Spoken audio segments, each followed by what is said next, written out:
नमस्कार सगळींनो, मी अनिता वाडकर कलाश्री किचनमध्ये आपले स्वागत आहे। आज आपण बनवणार आहोत अशी ही मस्त दिसणारी कच्ची दाबेली। चला पाहूया तर रेसिपी। सर्वप्रथम कच्ची दाबेली करण्यासाठी आपल्याला 3 प्रकारच्या चटण्या करायच्या आहेत। एक तर आपल्याला लाल मिरचीची चटणी करायची आहे, यानंतर आपल्या चिंच गुळाची चटणी करायची आहे आणि आपल्या गरम मसाल्याची सुकी चटणी करायची आहे। तर सगळ्यात आधी लाल मिरची आणि आपली चिंच आणि थोडासा खजूर आणि गूळ हे सगळं आपल्याला भिजत ठेवायचं आहे आणि ते भिजेपर्यंत आपण सुकी चटणी करून घेऊयात। तर कच्ची दाबेलीची सुकी चटणी करण्यासाठी आपण घेतलेला आहे 4 चमचे धणे, यानंतर 2 चमचे जिरं, यानंतर 2 चमचे घेतलेले आहेत बडीशोप, 4-5 लवंगा घेतलेल्या आहेत, यानंतर 2 हिरव्या वेलची आणि 1 तमालपत्र घेतले कट करून, त्यानंतर चक्री फूल 1 कट करून घेतलेला आहे, यानंतर थोडीशी दालचिनी घेतलेली आहे आणि यानंतर आपण याच्यात घालणार आहोत थोडंसं लाल तिखट, मीठ आणि थोडंसं आपलं काळं मीठ। चला तर सर्व साहित्य आधी भाजून घेऊयात। गॅसवर पॅन ठेवलेला आहे। सर्वात आधी आपण घालणार आहोत आपले धने आणि फार भाजायचं नाही आहे, थोडंसं हलकं आपल्याला भाजून घ्यायचं आहे।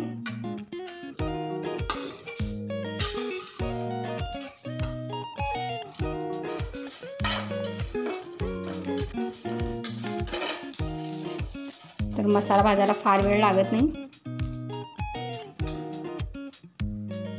मस्त भाजलेला आहे तो। आता उतरवून घेऊयात। भाजलेले सर्व मसाले आपण मिक्सरमधून काढून घेऊयात। मस्त बारीक अशी पावडर करून घ्यायची आहे आणि याच्यात घालणार आहोत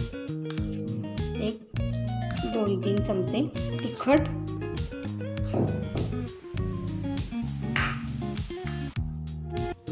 यानंतर आपलं काळं मीठ घातले आणि आपलं दररोजचं साधं मीठ। तर मस्त पावडर आपली तयार झालेली आहे। आता हे काढून घेऊयात आणि आपण बनवणार आहोत सुक्या लाल मिरच्यांची लाल चटणी। तर हे 2 ते 3 तास मी भिजत ठेवलेलं आहे। तर ह्याच्यामध्ये आपण घालणार आहोत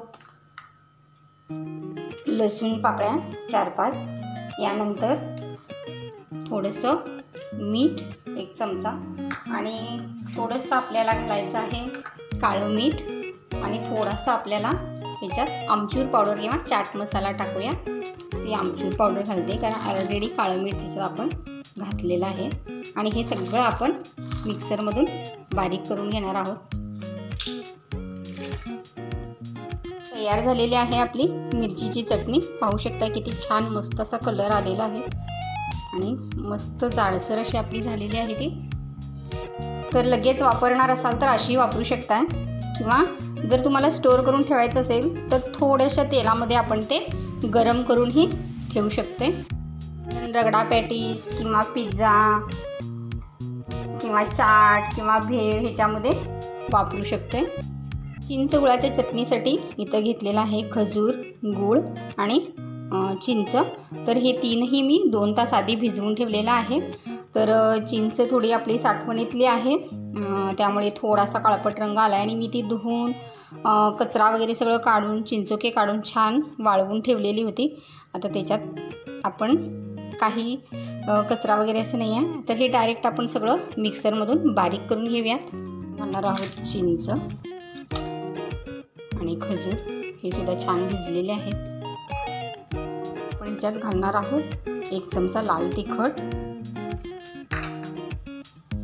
त्यानंतर आपलं मीठ आणि 1 चमचा घालणार आहोत आपण थोडंसं काळं मीठ आणि आता आपण हे छान मिक्सरला बारीक करून घेऊयात।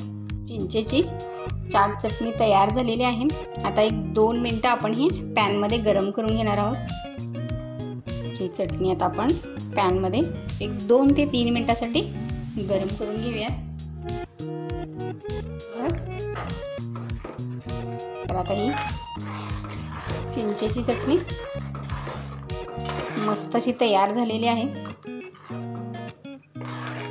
तर 1-2 मिनटं त्याला मस्त शिजू द्यायचं आहे। यामुळे काय होईल, ती छान सर्वसाधारण 1 महिना टिकू शकते। तर पाहू शकता मस्त असा कलर दिसत आहे। तर तयार झालेली आहे आपली चिंच गुळाची चटणी। गॅस बंद करूयात आणि थंड झाली की तुम्ही काचेच्या भरणीतसुद्धा ही भरवून ठेवू शकता, खूप दिवस टिकेल। त्याचे शेंगा बनवण्यासाठी इथे घेतले थोडेसे शेंगदाणे आणि ह्याच्यात आपण घालणार आहोत आपला दाबेलीचा तयार केलेला मसाला। यानंतर घालणार आहोत लाल तिखट, यानंतर घालणार आहोत आपलं काळं मीठ आणि यानंतर थोडंसं आपलं पांढरं मीठ चवीनुसार टाका। नंतर आपण याच्यात घालणार आहोत 1 चमचा आपलं तेल, कोणतंही तेल वापरा, शेंगदाण्याचं वापरलं तरी चालेल किंवा रिफाईन वापरलं तरी चालेल। आणि आता आपण हे छान मिक्स करून घेणार आहोत। तर हवंच तर चमच्याने मिक्स करा किंवा हाताने मिक्स करून घ्या आणि याप्रमाणे सगळ्या शेंगांना आपला मसाला लागायला हवा। तयार झालेल्या आहेत आपल्या मसाल्याच्या शेंगा, पाहू शकता। तर ह्या आपण काढून घेऊयात। याला बनवायचं आहे दाबेलीचं स्टफिंग। तर यासाठी मी इथं उकडलेले 6 बटाटे घेतलेले आहेत। आता ते आपण स्मॅश करून घेऊयात। तर मस्त स्मॅशरने तुम्ही ते स्मॅश करून घ्या किंवा हाताने चिरडला तरी चालेल।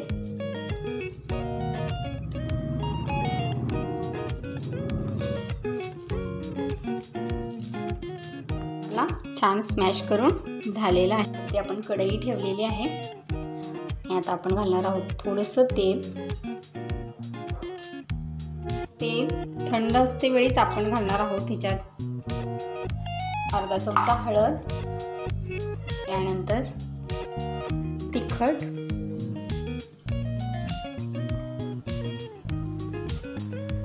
आणि चवीनुसार आपण घालणार आहोत मीठ। तर आपला बटाटा किती आहे हे पाहून मीठ टाका। आपल्याला हे मस्त फिरवून घ्यायचं आहे, काहीच नाही म्हणून थोडंसं आपण याच्यात पाणी ॲड करूया। करपल्यानंतर त्याची टेस्ट चेंज होते, म्हणून थंड असते तेल त्याचवेळी मसाला टाकायचा आहे आणि लगेच त्याच्यात पाणी टाकून घ्यायचं आहे। आता आपण हे थोडा वेळ शिजवून घेऊया। तर टाकणार आहोत आपण दाबेलीसाठी केलेला आपला हा सुक्का मसाला। जवळजवळ 3 ते 4 चमचे आपला दाबेली मसाला ह्याच्यात घालून घेतला आहे। आता आणखी थोडंसं पाणी घालून घेते।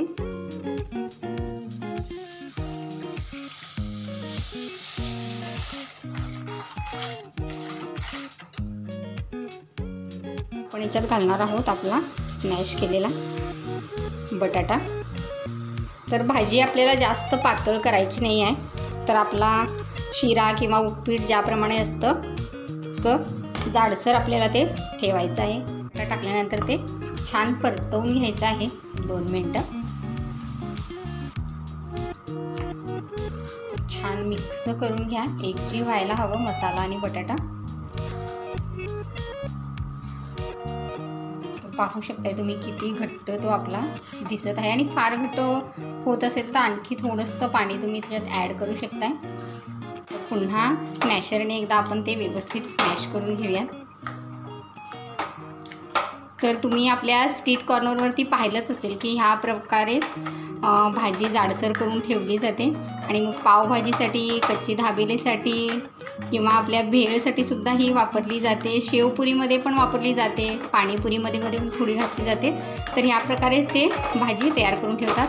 तर आपली भाजी आता मस्त अशी तयार, आपलं सारण तयार झालेलं आहे। आता एक प्लेटमध्ये आपण ते पसरवून घेऊया। 2 मिनिटांनी बटाट्याचं सारण आपलं थंड झालेलं आहे। ह्याच्यावर मी कोथिंबीर टाकून घेते।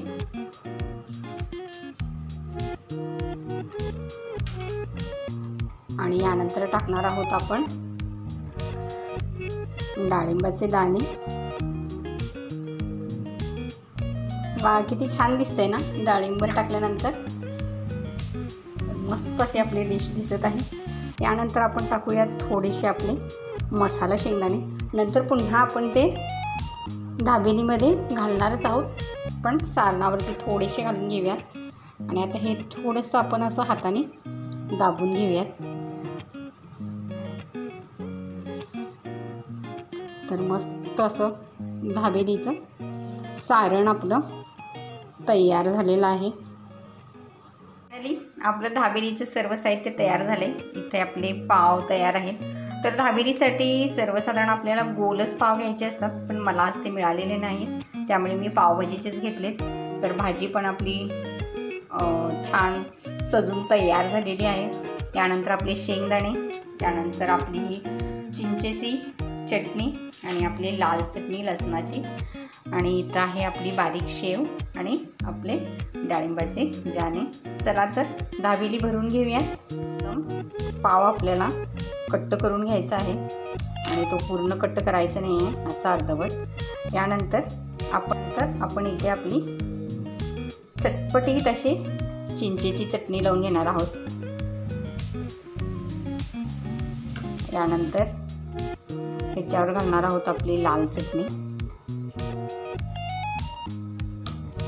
नंतर ह्याच्यावर आपण घालणार आहोत आपलं हे बटाट्याचं दाबेलीचं. पाहू शकता ते मस्त असं जाड झालेलं आहे आणि त्याच्या वड्यासारख्या कट करून घेऊन ठेवल्यात तरी चालेल. तर मस्त भरपूर असं भरून घ्या. पाहू शकताय मी किती भरले ते. आणि यानंतर आपण ह्याच्यावर टाकणार आहोत आपले मसाला शेंगदाणे. तर जितकं त्यात मावेल तितकं तुम्ही टाकू शकताय, तुम्हाला हवं तितकं. आणि आपण घालणार आहोत ह्याच्यावरती थोडेसे डाळिंबाचे दाणे. तर ते सारणात थोडेसे रोवलेत तरी चालेल. यानंतर आपण घालणार आहोत ह्याच्यावर थोडीशी शेव. यानंतर पावच्या दुसऱ्या साईडला पण आपण लावणार आहोत आपली चटपटीत अशी चिंचेची चटणी आणि त्याच्यावरती लावणार आहोत आपली लाल तिखट चटणी. आणि आपल्याला आता हा पाव काय करायचा आहे, बंद करून घ्यायचा आहे. तो पूर्णपणे दाबू नका. तर पाहू शकता पावमध्ये मस्त असं सारण वगैरे भरलेलं आहे. आता हे आपल्याला छान पॅनमध्ये भाजून घ्यायचं आहे. गॅसवर पॅन ठेवलेला आहे, तर तूप टाकलं तरी चालेल.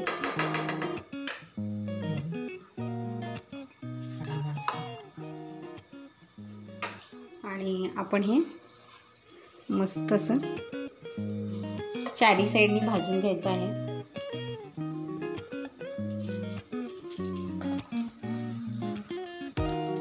तर एकाच वेळी 4 भाजली जाते म्हणून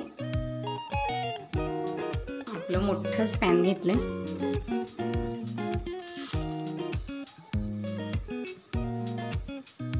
तर एक साईडनी भाजून घ्या व्यवस्थित. साईडनी भाजलं की आपण ते परतवून घेणार आहोत आणि दुसऱ्या साईडनेही भाजणार आहोत.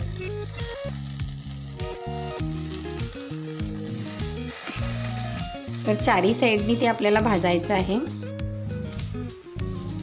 असं चिमट्याच्या सहाय्याने तुम्ही परतवू शकता त्याला.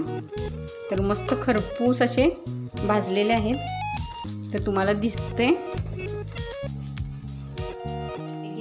पुन्हा थोडंसं तूप किंवा लोणी टाकून घ्या. तर मध्ये टाकलं तर ते सगळ्याला लागून जाईल. आपल्या भाजी लावलेल्या साईडनेही त्याला भाजून घेऊयात.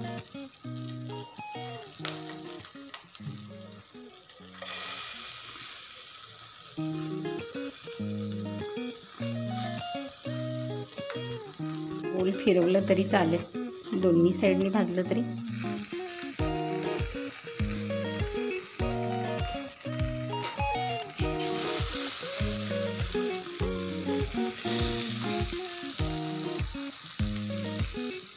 आणि आता ते मस्त भाजलं गेलेलं आहे. आता मी काढून घेते. आता एक एक आपण काढून घेणार आहोत. तर तुम्ही पाहू शकताय मस्त कसं क्रिस्पी ते भाजलेलं आहे.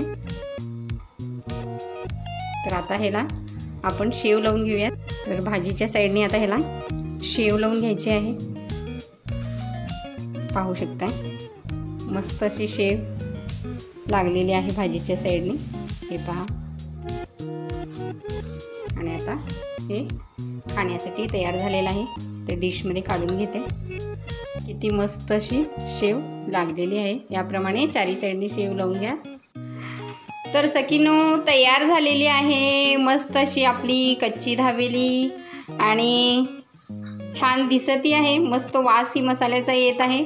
तुम्हीही करून पहा, खाऊन पहा आणि आवडले असल्यास लाईक, शेअर, कमेंट्स करायला विसरू नका. आणि कृपया नवीन असाल तर सबस्क्राईब करा. पुन्हा भेटूया नवीन कृतीसहित. धन्यवाद.